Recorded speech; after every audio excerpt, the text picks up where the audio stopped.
Jishnu Prannoy case സിബിഐക്ക് വിടാൻ തയ്യാറെന്ന് മുഖ്യമന്ത്രി പിണറായി വിജയൻ. ഇക്കാര്യം ജിഷ്ണുവിന്റെ പിതാവിനെ അറിയിച്ചിട്ടുണ്ടെന്നും മുഖ്യമന്ത്രി പറഞ്ഞു. സിബിഐ അന്വേഷണം വേണമെന്നാവശ്യപ്പെട്ട് ജിഷ്ണുവിന്റെ പിതാവ് അശോകൻ മുഖ്യമന്ത്രിക്ക് നിവേദനം നൽകിയിരുന്നു. ജിഷ്ണു പ്രണോയ് കേസ് അന്വേഷണം സിബിഐക്ക് വിടണമെന്നാവശ്യപ്പെട്ട് ജിഷ്ണുവിന്റെ പിതാവ് അശോകൻ മുഖ്യമന്ത്രി പിണറായി വിജയന് നിവേദനം നൽകിയിരുന്നു. നേരത്തെ ഡിജിപിക്കും ഈ ആവശ്യമുന്നയിച്ച് ജിഷ്ണുവിന്റെ മാതാപിതാക്കൾ കത്ത് നൽകിയിരുന്നു. ഈ സാഹചര്യത്തിലാണ് കേസ് അന്വേഷണം സിബിഐക്ക് വിടാൻ തയ്യാറാണെന്ന് മുഖ്യമന്ത്രി വ്യക്തമാക്കിയത്. ഇക്കാര്യം ജിഷ്ണുവിന്റെ പിതാവിനെ അറിയിച്ചിട്ടുണ്ടെന്നും മുഖ്യമന്ത്രി പറഞ്ഞു. സിബിഐ അന്വേഷണം അദ്ദേഹം ഡിജിപിയെ കണ്ട് ആവശ്യപ്പെട്ടിരുന്നുവെന്ന് പത്രവാർത്തയുണ്ടായിരുന്നു.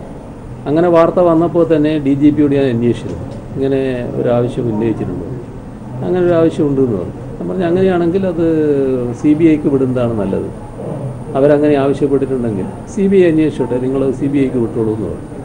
അപ്പോൾ ഞാനിപ്പോൾ അദ്ദേഹത്തോട് പറഞ്ഞു, ഞാനിങ്ങനെ പറഞ്ഞിരുന്നു, എന്താണ് സ്ഥിതി എന്ന് ഞാൻ അന്വേഷിച്ചോട്ടെ, വിട്ടോ വിട്ടില്ലേ എന്നുള്ളത് അന്വേഷിക്കാമെന്ന് പറഞ്ഞു. വിടുന്നതിന് തടസ്സമില്ലാന്ന് ഞാൻ പറഞ്ഞു. കോഴിക്കോട് ഗസ്റ്റ് ഹൗസിലെത്തിയാണ് ജിഷ്ണുവിന്റെ പിതാവ് അശോകൻ മുഖ്യമന്ത്രിയെ കണ്ടത്. News bureau, Kozhikode. CPM Kozhikode ജില്ലാ കമ്മിറ്റി ഓഫീസിന് നേരെ നടന്ന ആക്രമണം ജില്ലാ സെക്രട്ടറി പി മോഹനൻ മാസ്റ്റർക്ക് നേരെയുള്ള വധശ്രമം ആയിരുന്നുവെന്ന് മുഖ്യമന്ത്രി പിണറായി വിജയൻ. സംഭവം അതീവ ഗൗരവതരമെന്നും മുഖ്യമന്ത്രി പറഞ്ഞു. CPM ജില്ലാ കമ്മിറ്റി ഓഫീസ് മുഖ്യമന്ത്രി സന്ദർശിച്ചു. CPIM കോഴിക്കോട് ജില്ലാ കമ്മിറ്റി ഓഫീസിന് നേരെ നടന്ന ബോംബേറ് ജില്ലാ സെക്രട്ടറി പി മോഹൻ മാസ്റ്ററെ വധിക്കാൻ ലക്ഷ്യമിട്ടുള്ളതായിരുന്നുവെന്ന് മുഖ്യമന്ത്രി പിണറായി വിജയൻ പറഞ്ഞു. സംഭവം അതീവ ഗൗരവതരമാണ്. പോലീസ് ഊർജിതമായ അന്വേഷണം നടത്തുന്നുണ്ടെന്നും കുറ്റവാളികളെ ഉടൻ പിടികൂടുമെന്നും മുഖ്യമന്ത്രി വ്യക്തമാക്കി. CPIM-നെ പോലൊരു പാർട്ടിയുടെ ജില്ലാ സെക്രട്ടറിയെ കൊലപ്പെടുത്തുന്നൊരു സംഭവം നടന്നാൽ, അതാണല്ലോ ഉദ്ദേശം, അങ്ങനെ ഒരു സംഭവം നടന്നാൽ അത് നാട്ടിലുണ്ടാക്കുന്ന പ്രത്യാഘാതങ്ങൾ എത്ര വലുതായിരിക്കും. അപ്പോൾ അതുപോലൊരു സംഭവമാണ് പ്ലാൻ ചെയ്ത് നടന്നത്. അത് വെച്ചുകൊണ്ട് തന്നെയാണ് പോലീസ് അന്വേഷിക്കുന്നത്, ഗൗരവമായ അന്വേഷണമാണ് നടക്കുന്നത്. പാർട്ടി ഓഫീസുകൾക്കും വീടുകൾക്കും നേരെ അക്രമം അരുതെന്നും മുഖ്യമന്ത്രി പറഞ്ഞു. സീതാറാം യെച്ചൂരിക്ക് നേരെ അക്രമം നടന്നില്ലെന്ന് പറയുന്ന കുമ്മനത്തിന്റെ വാക്കുകൾ ആരും ഇപ്പോൾ മുഖവിലക്കെടുക്കുന്നില്ലെന്നും പിണറായി പറഞ്ഞു.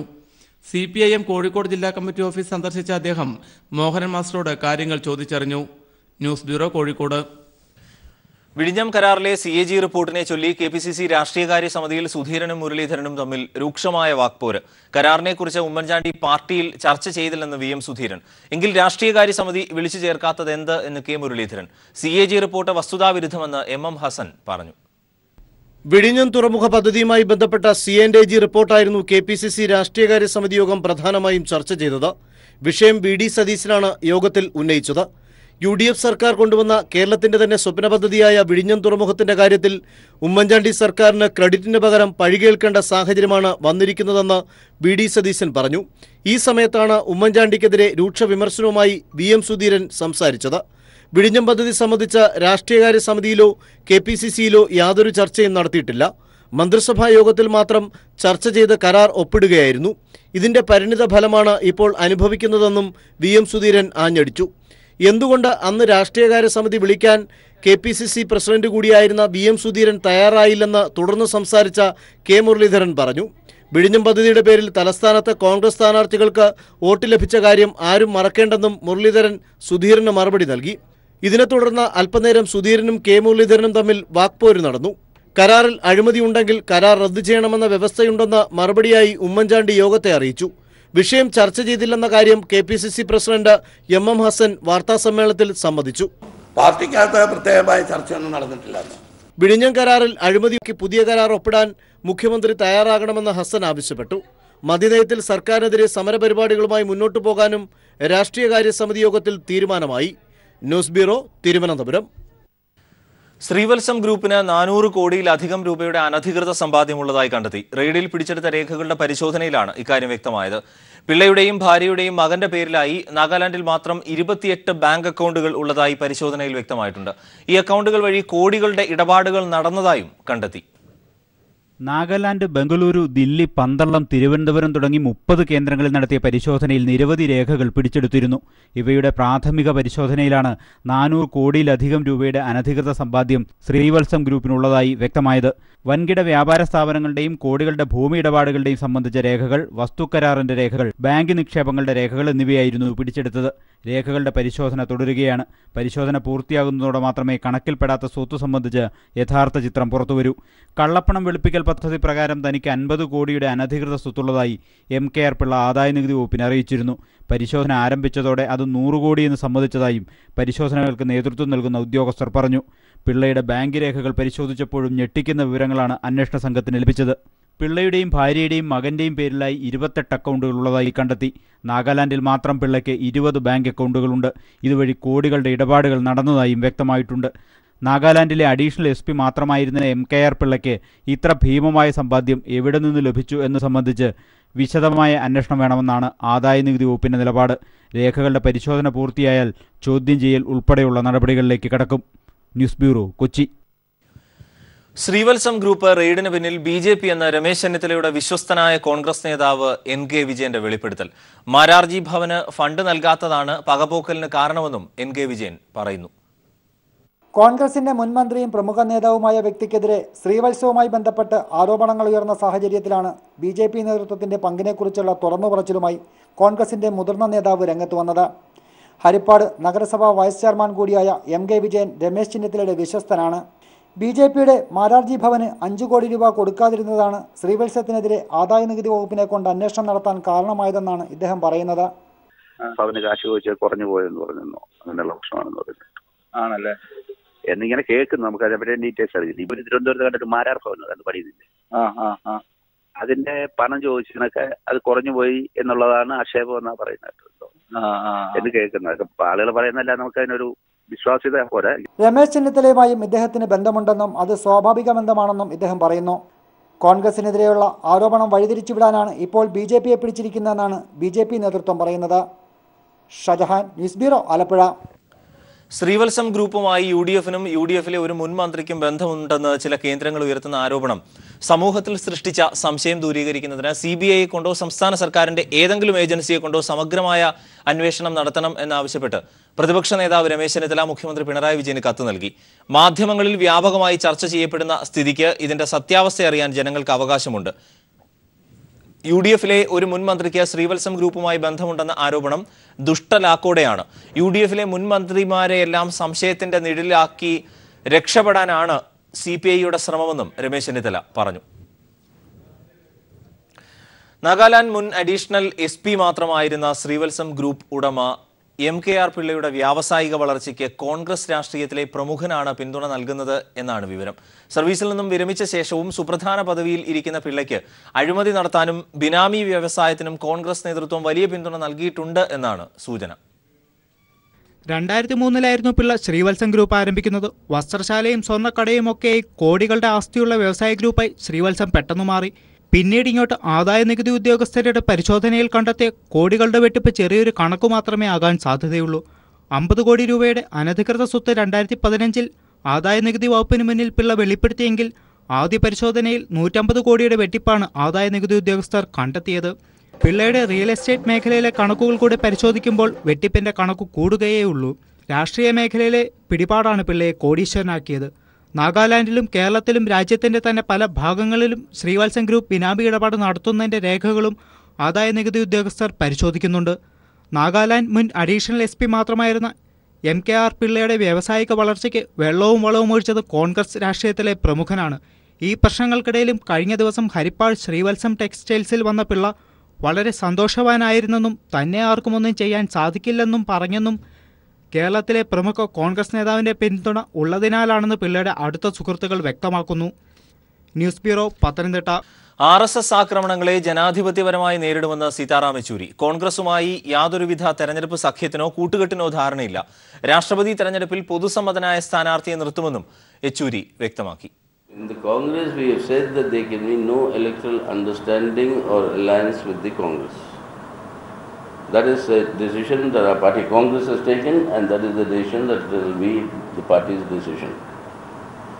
Till we meet in the next Congress, and then the next Congress will decide. But, so that on that there is no change. Thrissur കോസ്ഫോർഡിന്റെ ആഭിമുഖ്യത്തിൽ EMS സ്മൃതി ദേശീയ സംവാദത്തിന് തുടക്കമായി. ഒക്ടോബർ വിപ്ലവത്തിന്റെ സമകാലിക വായന എന്ന വിഷയത്തിലുള്ള സംവാദം CPM general secretary Sitaram Yechury ഉദ്ഘാടനം ചെയ്തു. EMSന്റെ ജന്മദിനത്തോടനുബന്ധിച്ച് ഇന്നും നാളെയുമായി നടക്കുന്ന പരിപാടിയിൽ വിവിധ വിഷയങ്ങളിൽ സെമിനാറുകളും സംഘടിപ്പിക്കും. EMSന്റെ ജന്മദിനത്തോടനുബന്ധിച്ച തൃശൂരിൽ നടക്കുന്ന 19ാമത് EMS സ്മൃതി സെമിനാറുകളുടെ ഉദ്ഘാടനം CPIM general secretary Sitaram Yechury നിർവഹിച്ചു. ഒക്ടോബർ വിപ്ലവത്തിന്റെ സമകാലിക വായന എന്ന വിഷയത്തിലുള്ള ദേശീയ സംവാദത്തിൽ സീതാറാം യെച്ചൂരി മുഖ്യപ്രഭാഷണം നടത്തി. That is the Worker Peasant Alliance transforming itself into socialism. How does the peasantry move from the petty bourgeois class character into the actual working class character? During the Soviet Union, big debates took place on how the surplus should be extracted from agriculture to build industry. That's what happens in every society. Baby ജോണിന്റെ അനുബന്ധ പ്രഭാഷണത്തിന് ശേഷം വിവിധ വിഷയങ്ങളിൽ സെമിനാറുകളും നടന്നു. കേരളം പിന്നിട്ട 60 ആണ്ടുകൾ മുന്നോട്ടുള്ള പാത എന്ന വിഷയം doctor Thomas ഐസക്ക, MP Sukumaran Nair, doctor Sunil P. Ilayidam എന്നിവർ അവതരിപ്പിച്ചു.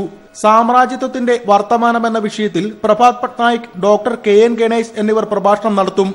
നാളെ നടക്കുന്ന സമാപന സമ്മേളനത്തിൽ കേരള ബദലിന്റെ ശക്തിയും യുക്തിയും എന്ന വിഷയം കോടിയേരി ബാലകൃഷ്ണൻ അവതരിപ്പിക്കും. News bureau, Thrissur.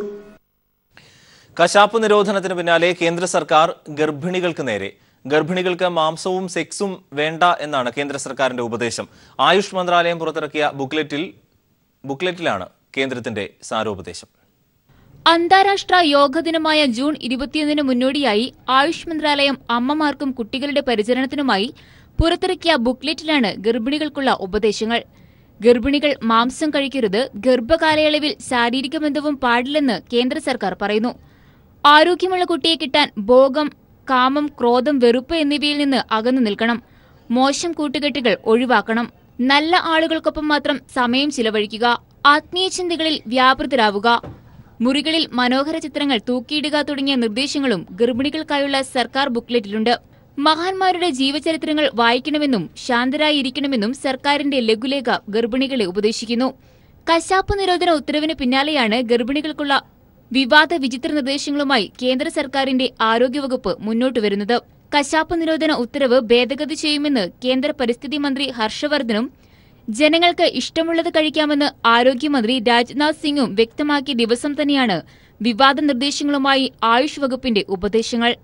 News desk, people TV.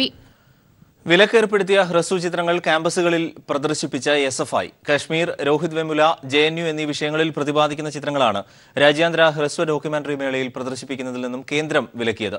ഫാസിസത്തിന്റെ നിയമങ്ങൾ അനുസരിക്കാനുള്ളതല്ല, ലംഘിക്കാനുള്ളതാണ് എന്ന് ഉണ്ണിയാറും വിധു വിൻസെന്റും പ്രതികരിച്ചു. കേന്ദ്ര വാർത്താവിതരണ പ്രക്ഷേപണ മന്ത്രാലയം പ്രദർശനാനുമതി നിഷേധിച്ച 3 ചിത്രങ്ങളെ സംസ്ഥാനത്തെ ക്യാമ്പസുകളിൽ പ്രദർശിപ്പിക്കുക എന്ന നടപടിക്കാണ് SFI തുടക്കം കുറിച്ചത്. രോഹിത് വെമുല, കശ്മീർ സംഘർഷം, JNU വിദ്യാർത്ഥി സമരം എന്നീ വിഷയങ്ങൾ പ്രതിപാദിക്കുന്ന ഹ്രസ്വ ചിത്രങ്ങൾക്ക് രാജ്യാന്തര ഹ്രസ്വ ഡോക്യുമെന്ററി മേളയിൽ പ്രദർശിപ്പിക്കുന്നതിനാണ് കേന്ദ്രം വിലക്കേർപ്പെടുത്തിയത്. ഇത് മറികടന്നുകൊണ്ട് തിരുവനന്തപുരം യൂണിവേഴ്സിറ്റി കോളേജിൽ കശ്മീരിലെ സംഘർഷാവസ്ഥയും അവിടുത്തെ യുവാക്കളെ അത് ഏത് രീതിയിൽ ബാധിക്കുന്നുവെന്ന് കാണിക്കുന്ന NC ഫസലിന്റെ in the shade of fallen Chinar പ്രദർശിപ്പിച്ചു. ഫാസിസത്തിന്റെ നിയമങ്ങൾ അനുസരിക്കാനുള്ളതല്ല, ലംഘിക്കാനുള്ളതാണെന്നും അതാണ് ജനാധിപത്യമെന്നും തിരക്കഥാകൃത്ത് ഉണ്ണിയാറും രാഷ്ട്രീയപരമായ ജാഗ്രതയില്ലായ്മ മൂലമാണ് ഫാസിസം നുഴഞ്ഞുകയറി സ്ഥാനം പിടിക്കുന്നതെന്ന് സംവിധായിക വിധു വിൻസെന്റും ചടങ്ങിൽ പ്രതികരിച്ചു. ഫാസിസത്തിന്റെ നിയമങ്ങൾ ലംഘിക്കപ്പെടുവാനുള്ളതാണ്, അത് അനുസരിക്കാനുള്ളതല്ല. ഈ അനുസരണക്കേട് കാട്ടിക്കൊണ്ട് നിങ്ങൾ ഈ ജനാധിപത്യത്തിനു വേണ്ടി സംസാരിക്കണമെന്ന് ആവശ്യപ്പെട്ടുകൊണ്ട്, അതിനുവേണ്ടി ആഗ്രഹിച്ചുകൊണ്ട് ഞാൻ നിർത്തുന്നു. നമ്മുടെ രാഷ്ട്രീയമായ ജാഗ്രതയില്ലായ്മയുടെയും നമ്മുടെ ഒഴിഞ്ഞുമാറലുകളുടെയും നമ്മുടെ അലസതകളുടെയും പുറത്താണ്, അല്ലെങ്കിൽ ഇതിനുള്ളിൽ കൂടി നുഴഞ്ഞു കയറിയാണ് ഇന്ന് ഈ നിരോധനങ്ങൾ നമ്മുടെ തലയ്ക്കുമേൽ വരുന്നത് എന്നതുകൂടി നമ്മൾ തിരിച്ചറിയേണ്ടതുണ്ട്. വരും ദിവസങ്ങളിൽ സംസ്ഥാനത്തുടനീളമുള്ള ക്യാമ്പസുകളിൽ ഈ 3 ഹ്രസ്വ ചിത്രങ്ങളും ഡോക്യുമെന്ററിയും പ്രദർശിപ്പിക്കും. രോഹിത് വെമുലയുടെ മരണവും തുടർന്ന് സാമൂഹ്യനീതിക്ക് വേണ്ടിയുണ്ടായ പോരാട്ടവും പ്രതിപാദിക്കുന്ന PN രാമചന്ദ്രയുടെ the unbearable being of lightness, JNUവിലെ വിദ്യാർത്ഥി സമരവും അതിനു പിന്നിലെ കാരണവും തേടുന്ന കാത്തു ലൂക്കോസിന്റെ മാർച്ച് മാർച്ച് മാർച്ച് എന്നിവയുമാണ് മറ്റു ചിത്രങ്ങൾ. ചിത്രങ്ങളുടെ സംവിധായകരെ കൂടി ഉൾപ്പെടുത്തി പ്രതിഷേധം ശക്തിപ്പെടുത്താനാണ് SFI തീരുമാനം. News bureau, Thiruvananthapuram. സംസ്ഥാനത്ത് ആദ്യമായി ഭിന്നലിംഗക്കാർക്കായി സംഘടിപ്പിച്ച സൗന്ദര്യ മത്സരത്തിന്റെ മെഗാ ഫൈനൽ ഈ മാസം 15-ന് നടക്കുമെന്ന് സംഘാടകർ കൊച്ചിയിൽ വാർത്താസമ്മേളനത്തിൽ അറിയിച്ചു. നെടുമ്പാശ്ശേരി സിയാൽ കൺവെൻഷൻ സെന്ററിലാണ് ക്യൂൻ ഓഫ് ദ്വയ എന്ന പേരിൽ ഷോ സംഘടിപ്പിക്കുന്നത്. വിവിധ ഘട്ടങ്ങളിലായി നടന്ന ഓഡിഷനുകളിൽ തെരഞ്ഞെടുക്കപ്പെട്ടവരാണ് മെഗാ ഫൈനലിൽ മാറ്റുരയ്ക്കുന്നത്. ആരോഗ്യമന്ത്രി KK ശൈലജ ടീച്ചർ, CPIM സംസ്ഥാന സെക്രട്ടറി കോടിയേരി ബാലകൃഷ്ണൻ, മുൻമന്ത്രി MK മുനീർ തുടങ്ങി പ്രമുഖർ ഉദ്ഘാടന ചടങ്ങിൽ പങ്കെടുക്കുമെന്നും ഭാരവാഹികൾ വാർത്താസമ്മേളനത്തിൽ അറിയിച്ചു. തീയതി സിയാൽ കൺവെൻഷൻ സെന്ററിൽ വെച്ചിട്ട് 5 മണിക്ക് ദ്വയയുടെ ഉദ്ഘാടനവും ഈ ബ്യൂട്ടി ഫെജന്റിന്റെ ഗ്രാൻഡ് ഫിനാലെയും നടക്കാൻ പോവാണ്. സമരത്തിനിടെ പോലീസ് വെടിവയ്പിൽ കർഷകർ മരിച്ച മധ്യപ്രദേശിലെ മൻസൂറിൽ 4ൽ കൂടുതൽ പേർ കൂടി നിന്നാൽ അറസ്റ്റ് ചെയ്യാൻ പോലീസ് നിർദ്ദേശം. ഇതേ തുടർന്ന് കർഷകർ സമരം അവസാനിപ്പിച്ചു. കാർഷിക കടങ്ങൾ എഴുതിത്തള്ളാൻ കേന്ദ്ര ധനസഹായം ഉണ്ടാകില്ല എന്ന അരുൺ ജെയ്റ്റ്ലിയുടെ പ്രസ്താവനയിൽ രാജ്യവ്യാപക പ്രതിഷേധമാണ്. ഈ മാസം 16-ന് കർഷകർ രാജ്യവ്യാപക പ്രക്ഷോഭം സംഘടിപ്പിക്കും. മനുശങ്കർ തയ്യാറാക്കിയ റിപ്പോർട്ട്. താങ്ങുവില ഉറപ്പുവരുത്തുക, കാർഷിക കടങ്ങൾ എഴുതിത്തള്ളുക എന്നീ പ്രധാന ആവശ്യങ്ങൾ ഉന്നയിച്ചായിരുന്നു കഴിഞ്ഞ ദിവസം മധ്യപ്രദേശിലെ മൻസൂറിൽ കർഷകർ സമരം നടത്തിയത്. എന്നാൽ സമരത്തിന് നേരെ പോലീസ് വെടിവയ്പ് നടത്തുകയും പിന്നീട് 6 കർഷകർ കൊല്ലപ്പെടുകയും ചെയ്തു. ഇതിനെ തുടർന്ന് കർഷക പ്രക്ഷോഭത്തിന് രാജ്യവ്യാപകമായ പിന്തുണ ലഭിക്കുകയും വലിയ രീതിയിലുള്ള പ്രക്ഷോഭം മധ്യപ്രദേശിന് പുറമെ UPയിലും അതോടൊപ്പം മറ്റു സംസ്ഥാനങ്ങളിലേക്ക് പൊട്ടിപ്പുറപ്പെടുകയും ചെയ്തു. ഈ ഒരു സാഹചര്യത്തിലാണ് ഇപ്പോഴും കാർഷിക കടങ്ങൾ എഴുതിത്തള്ളാനാകില്ല എന്ന നിലപാടിൽ മധ്യപ്രദേശ് സർക്കാർ ഉറച്ചു നിൽക്കുന്നത്. ഇതിന് പിന്നാലെ കേന്ദ്ര ധനമന്ത്രി ഇതിന് സംസ്ഥാന സർക്കാരുകൾ തയ്യാറായാലും ഇതിനുള്ള ഫണ്ട് കേന്ദ്രവിഹിതമായി നൽകില്ല എന്ന് വ്യക്തമാക്കിയത്. ഈ സാഹചര്യത്തിൽ കൂടി വലിയ പ്രതിഷേധം ഉയരുകയാണ്. കിസാൻ സഭ ഈ കാർഷിക സംഘടനകളുടെ പ്രതിനിധിയായി ഇപ്പോൾ കിസാൻ സഭ ഈ മരണപ്പെട്ട കർഷകരുടെ ഗ്രാമമായ നരേഗ്രയിൽ എത്തിയിട്ടുണ്ട്. മൻസൂറിൽ തന്നെയുള്ള ഗ്രാമമാണ് ഈ നരേഗ്ര. ഇവിടെ എത്തി കർഷക പ്രശ്നങ്ങൾ നേരിട്ട് ഗ്രാമവാസികളോട് ചോദിച്ച് മനസ്സിലാക്കുകയാണ്. ഇവർ വ്യക്തമാക്കുന്നത് ഇതിൽ പല കർഷകരും വലിയ പ്രതിസന്ധിയാണ് നേരിടുന്നത്. ഇരട്ടി വില ഉണ്ടായിരുന്ന പല ഉൽപ്പന്നങ്ങൾക്കും 2400 മറ്റുമാണ് ഗോതമ്പിന് കിൻഡലിന് ലഭിച്ചിരുന്നത്. ഇത് 1400ലേക്ക് കൂപ്പുകുത്തുന്ന സാഹചര്യമാണ് ഉണ്ടായത്. പലതും ഈ നോട്ട് പിൻവലിക്കലുമായി ബന്ധപ്പെട്ടുള്ള തീരുമാനങ്ങൾക്ക് പിന്നാലെയായിരുന്നുവെന്നും കർഷകർ ചൂണ്ടിക്കാട്ടുന്നു. ഇത്തരം വലിയ പ്രതിസന്ധി കർഷകർ നേരിടുകയും ചെയ്യുന്നു. ഈ ഒരു സാഹചര്യത്തിലാണ് കിസാൻ സഭ ഈ കാർഷിക പ്രശ്നങ്ങൾ നേരിട്ടറിയുന്നതിനും മറ്റുമായി ഈ ഗ്രാമത്തിലെത്തി മരണപ്പെട്ട കർഷകരുടെ കുടുംബാംഗങ്ങളെ കണ്ട് സംസാരിക്കുന്നത്. ഇപ്പോൾ നമ്മൾ നിൽക്കുന്നത് മരണപ്പെട്ട ഒരു കർഷകന്റെ വസതിക്ക് മുന്നിലാണ്. വലിയ പ്രതിസന്ധിയും ദാരിദ്ര്യവും നിറഞ്ഞതാണ് ഇവരുടെ ജീവിതം മുഴുവനും. ആ ഒരു സാഹചര്യത്തിലാണ് കർഷക പ്രതിസന്ധി ഇത്രയധികം രൂക്ഷമായ സാഹചര്യത്തിൽ ഇതിന് പരിഹാരം തേടി കാർഷിക ലോണുകൾ മറ്റും എഴുതിത്തള്ളണമെന്ന് ആവശ്യപ്പെട്ടുകൊണ്ട് ഇവർ സമരം നടത്തിയത്. ഇതിന് നേരേക്കാണ് പോലീസ് വെടിവയ്പ് നടത്തുകയും ചെയ്തത്. ഇതിൽ മരണപ്പെട്ട ഒരു കർഷകന്റെ വസതിയാണിത്. ഇവരുടെ 2 മാസം മുമ്പായിരുന്നു ഇദ്ദേഹത്തിന്റെ വിവാഹവും മറ്റും കഴിഞ്ഞത്. ഇതിന് തൊട്ടു പിന്നാലെയാണ് ഇദ്ദേഹം കൊല്ലപ്പെടുകയും ചെയ്തത്. ഇതിന്റെ ദുഃഖത്തിൽ നിന്ന് ഇപ്പോഴും ഈ കുടുംബാംഗങ്ങൾ മോചിതരാവുകയും ചെയ്യുന്നില്ല.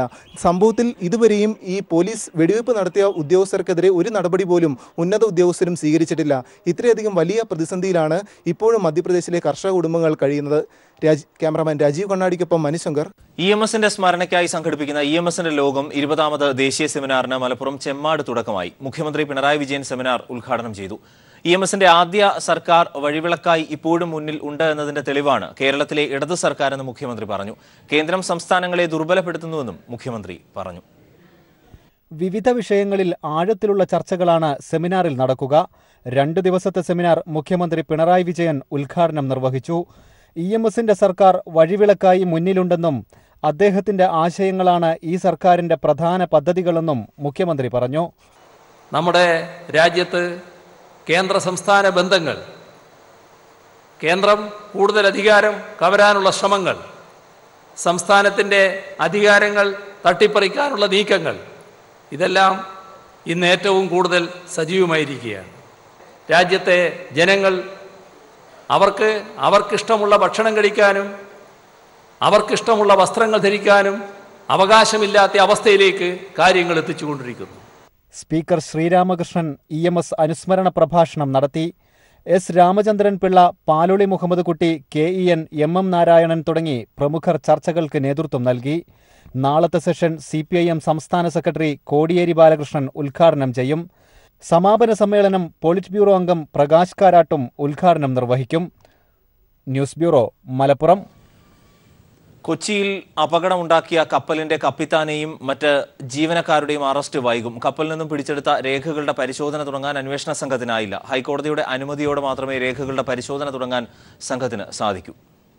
കപ്പലിൽ പരിശോധനയ്ക്ക് പോയ സംഘം ഇന്ന് പുലർച്ചെയോടെ കൊച്ചി തീരത്ത് മടങ്ങിയെത്തിയെങ്കിലും പിടിച്ചെടുത്ത രേഖകളുടെ പരിശോധന തുടങ്ങാനായില്ല. Voice data recorder, log book, night order book, bell book, GPS chart, GPS log book, navigation chart എന്നിവയാണ് പിടിച്ചെടുത്തിരിക്കുന്നത്. അപകടമുണ്ടാക്കിയ കപ്പൽ ഇതുതന്നെയാണോ?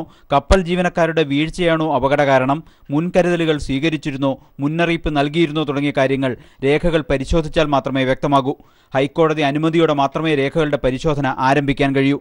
രേഖകൾ പിടിച്ചെടുക്കാൻ കഴിഞ്ഞ ദിവസം കോടതി ഉത്തരവിട്ടിരുന്നെങ്കിലും തുടർ നടപടികൾ എന്തു വേണമെന്ന് കോടതി നിർദ്ദേശിച്ചിരുന്നില്ല. തുറമുഖ മന്ത്രാലയം കോടതിയെ സമീപിച്ച് വ്യക്തത വരുത്തിയ ശേഷം മാത്രമേ അതുകൊണ്ട് തുടർ നടപടികളിലേക്ക് കടക്കൂ. രേഖകളുടെ പരിശോധനയ്ക്ക് 5 മണിക്കൂറിലധികം വേണ്ടിവരുമെന്നാണ് ഉദ്യോഗസ്ഥർ നൽകിയ വിവരം. ഈ സാഹചര്യത്തിൽ കപ്പിത്താൻ ഉൾപ്പെടെയുള്ള കപ്പൽ ജീവനക്കാരുടെ ചോദ്യം ചെയ്യലും അറസ്റ്റും വൈകിയേക്കും. News bureau, Kochi.